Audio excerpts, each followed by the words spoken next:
یوه ښځه د حضرت داود علیه السلام حضور ته راغله او ورته یې وویل ای د خدای پیغمبره ته راته دا ووایه چې خدای ظالم دی که عادل.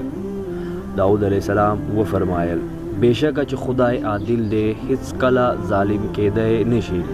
بیا یې وپوښتل ولې څه مسله ده چې داسې پوښتنه دې وکړه؟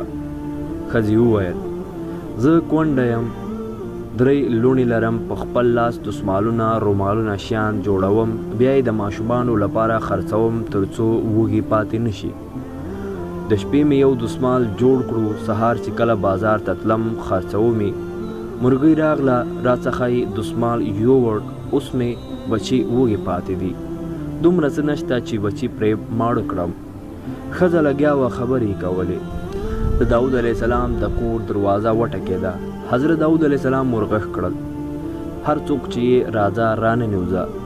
ګوري چې 10 نفر تجاران دي او داود علیه السلام ته راغلي دي، هر یو سره 10 دیناره دي. دینار یې داود علیه السلام ته ورکړل، ورته یې وویل دا یو مستحقي کورنۍ یا کس ته ورکړه.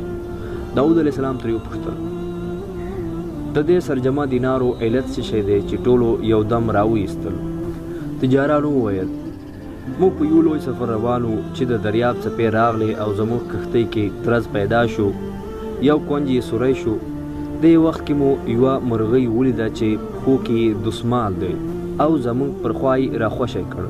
همهغه دسمال و چې سوری مو پرې بند کړ او د مرګ څخه وژغورل شو. بیا مو له ځان سره وویل چې موږ به د شکرانې او صدقې په پار 10 دیناره غریبي کورنۍ ته ورکوو. اوس دا دینار واخله او یوې کورنۍ ته یې ورکړه. حضرت داود علیه السلام ښځې ته وکتل او ورته یې وویل خدای پاک له دریابه تا ته ډالۍ استوي او ستا په دسمال څو تنه له مرګ څخه ژغوري او ستا د زحمت ثمره هم رسوي. هر حال کې صبر کوونکې اوسه په څه باندې چې الله جل جلاله پوهیږي، بنده په هغې نه پوهیږي. هیله کوم ملګرو چې ویډیو به مو خوښه شوې وي، کله نورو داسې ویډیوګانو لپاره زموږ چینل سبسکرایب کړئ او ویډیو مخکې درسره شریکه کړئ.